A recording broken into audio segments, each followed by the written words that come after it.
I'm 70. I avoid people now. Here's why. Hello, friends. Turning 70 is a milestone.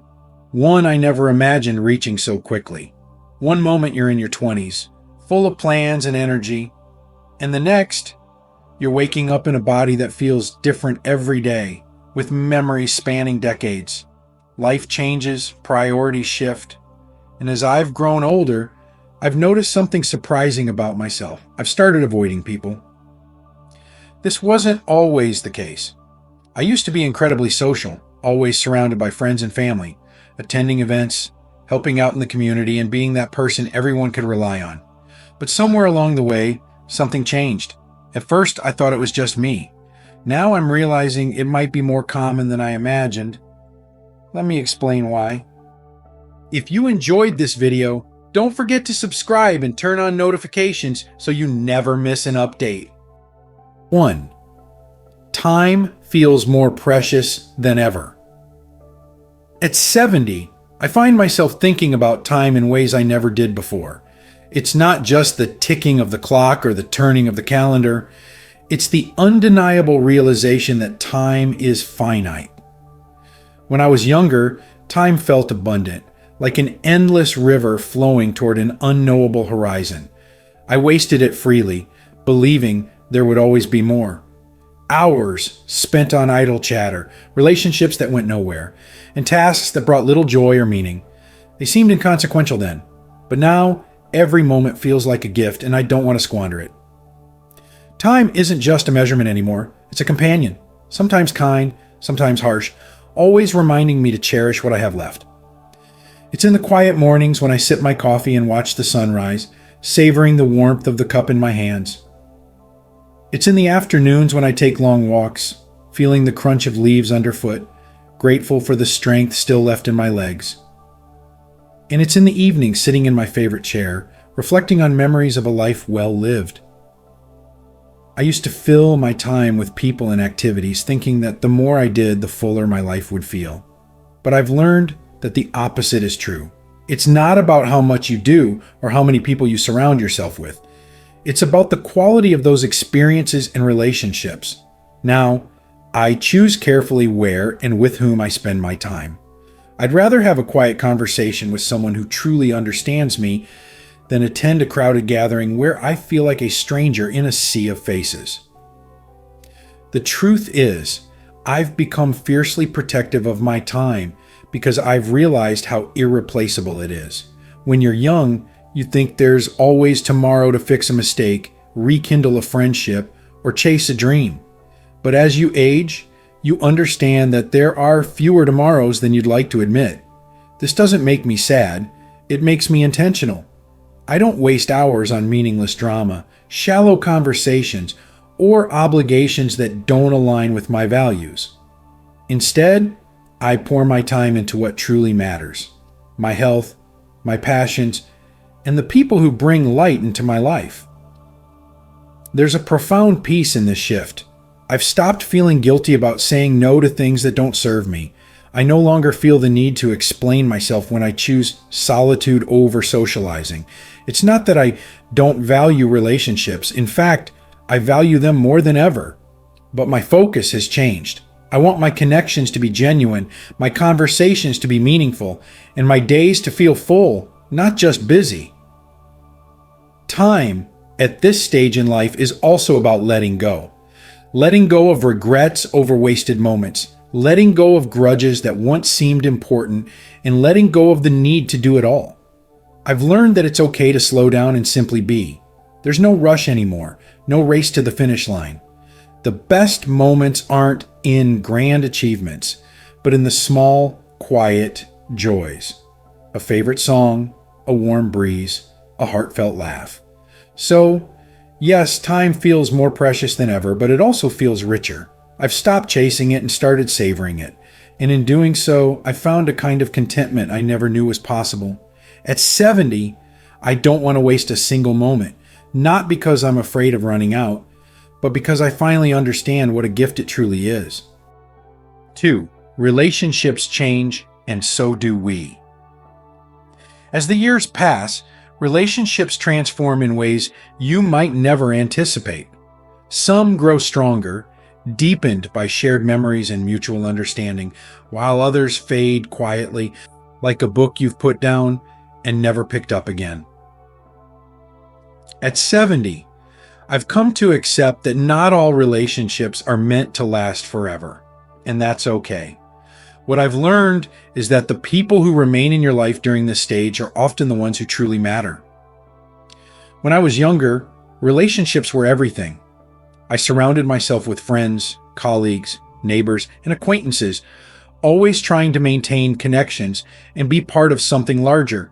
I was the person who remembered every birthday, showed up for every event, and tried to keep everyone happy. But over time, I realized how much energy it took to maintain relationships that didn't always nurture me in return. Life has a way of naturally pruning the branches of your social tree. People move away, get busy, or change in ways that make it hard to stay connected. Some relationships end with heartbreak, others simply with time.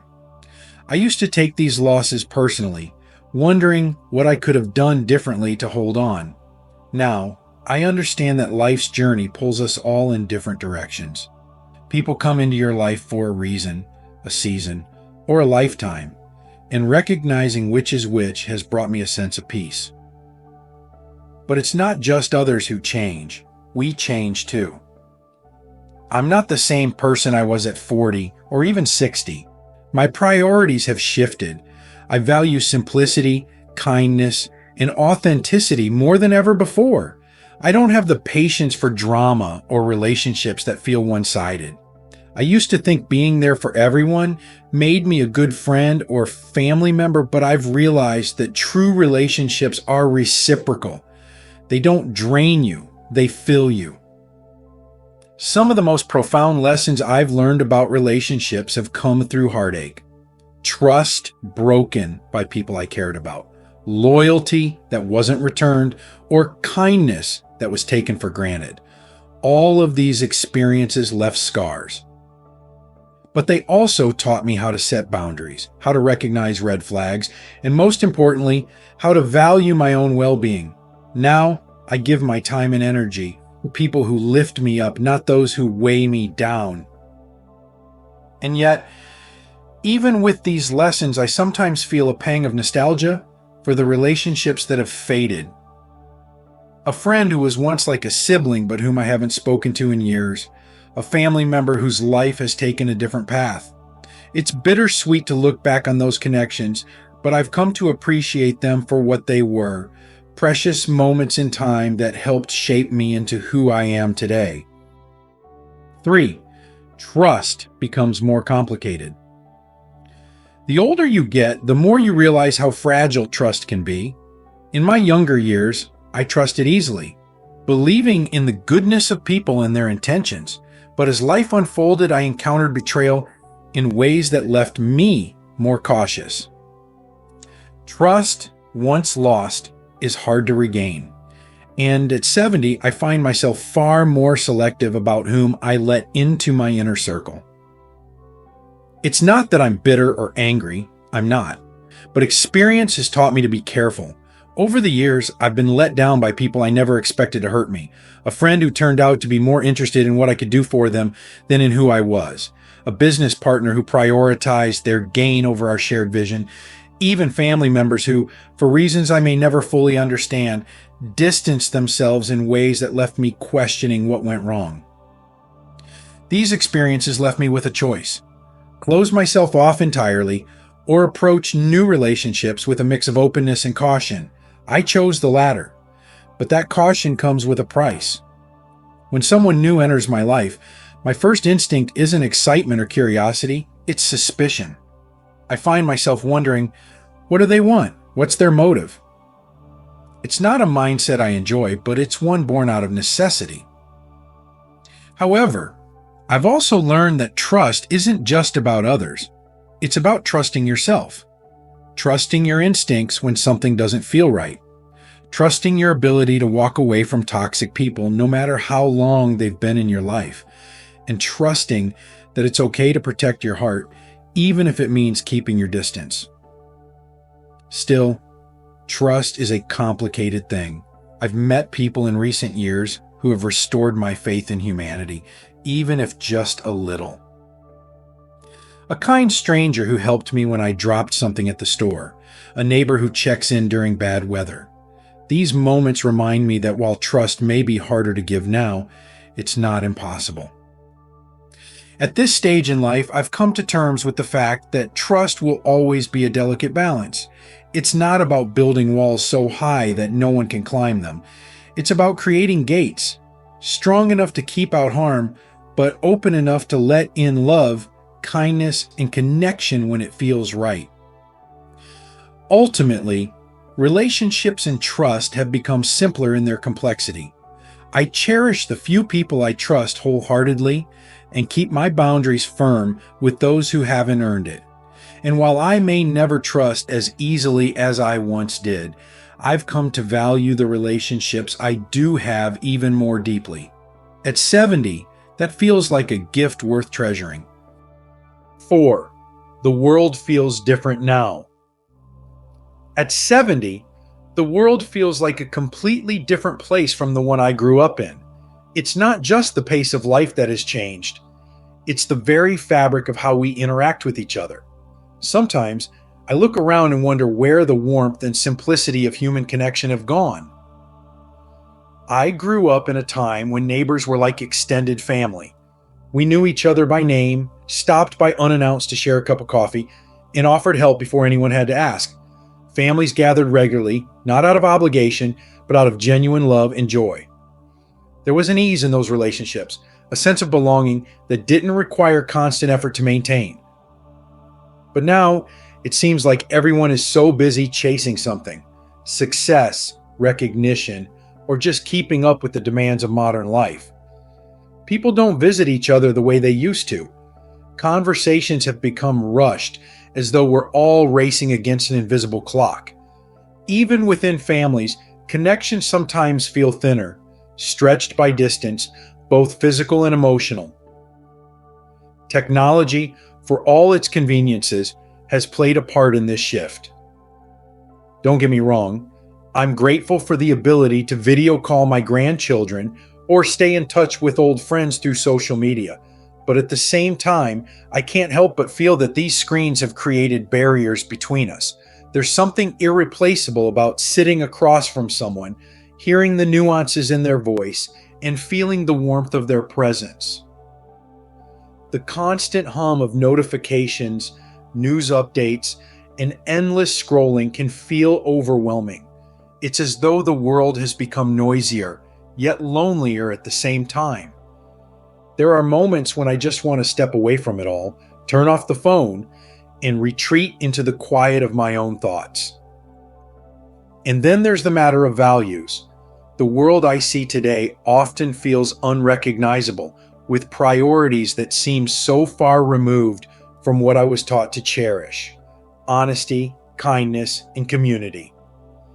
It's not that those values have disappeared entirely, but they're harder to find amidst the noise of self-promotion and endless competition.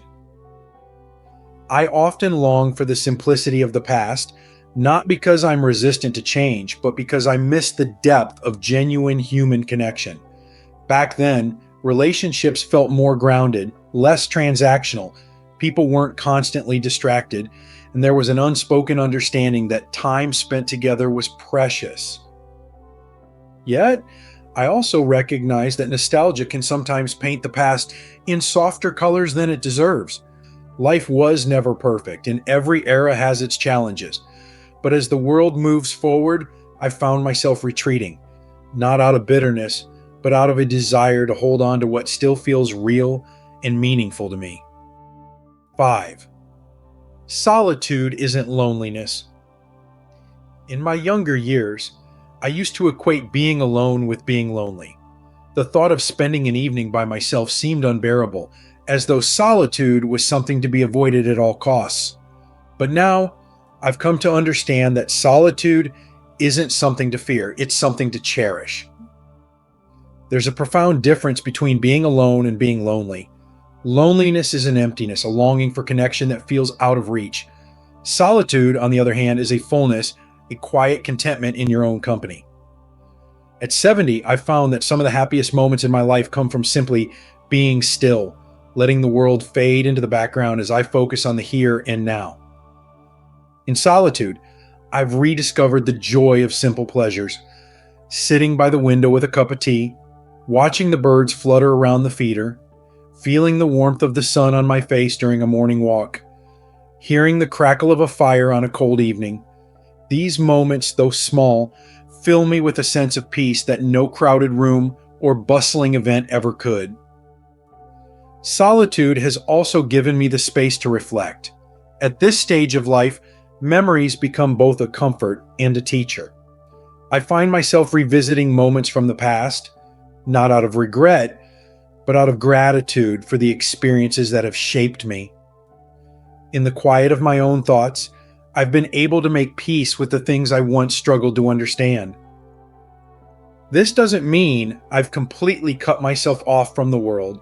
I still enjoy seeing my grandchildren's faces light up when they visit, catching up with old friends, or engaging in causes that matter to me. But those connections feel more meaningful now because they're a choice, not an obligation. I no longer feel the need to say yes to every invitation or maintain relationships that drain me. Solitude has also helped me appreciate the relationships that remain. When I do spend time with others, I'm fully present, savoring the moments we share. There's no rush, no distraction, just the joy of being together, however briefly. I think solitude teaches you to love yourself in a way that no amount of external validation ever could. It shows you that your worth isn't tied to how many people surround you or how busy your social calendar is. It's in the quiet moments when you realize you're enough just as you are. At 70, I've learned that solitude isn't a sign of loneliness, it's a sign of strength.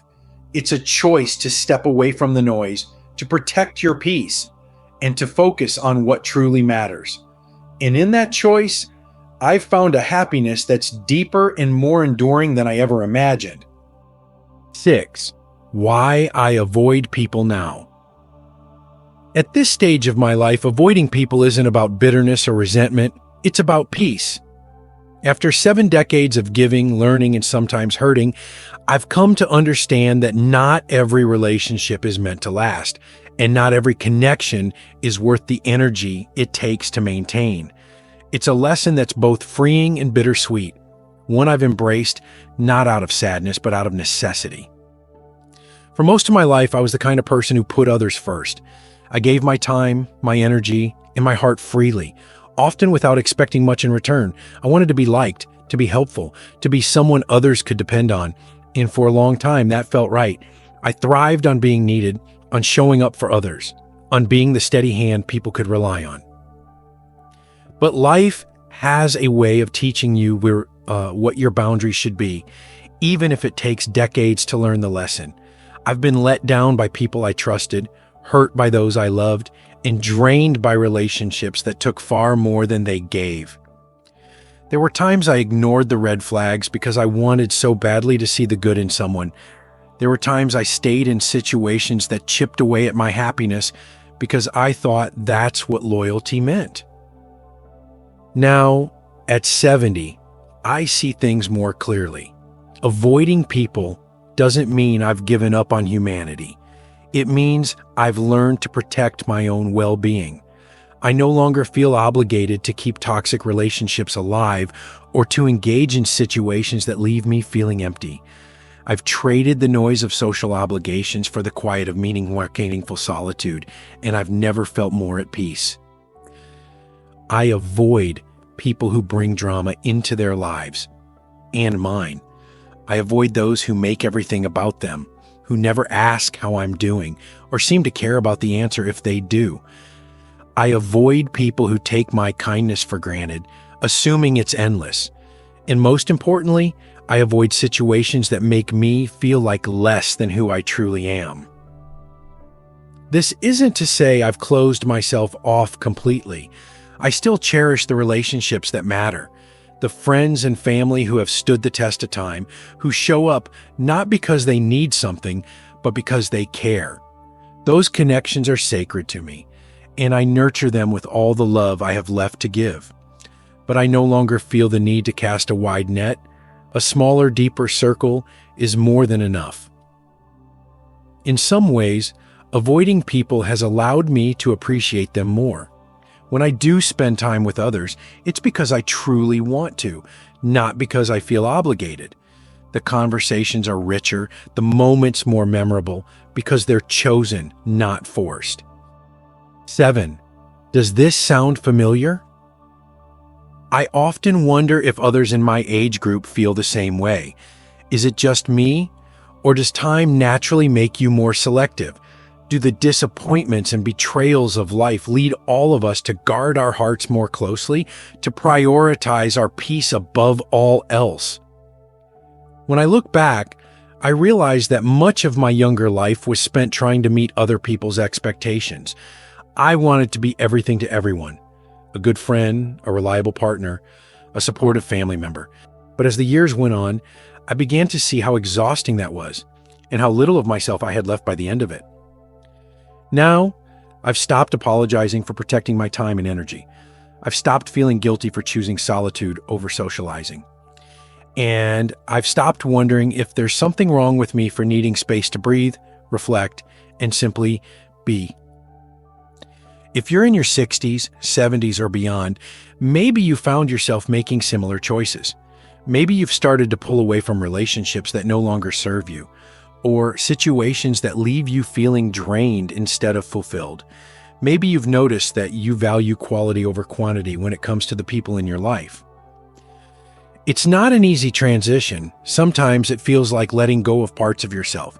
But the truth is, this stage of life is about shedding what no longer fits. It's about creating space for peace, joy, and the things that truly matter. If this resonates with you, I want you to know you're not alone.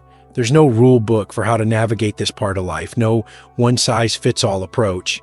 Some people thrive in big social circles well into their golden years, and that's wonderful for them. But if you're like me and you find comfort in solitude, in smaller, deeper connections, that's just as valid. At 70, I've learned that it's okay to let go of what no longer serves you. It's okay to prioritize yourself, to protect your peace, and to live life on your own terms.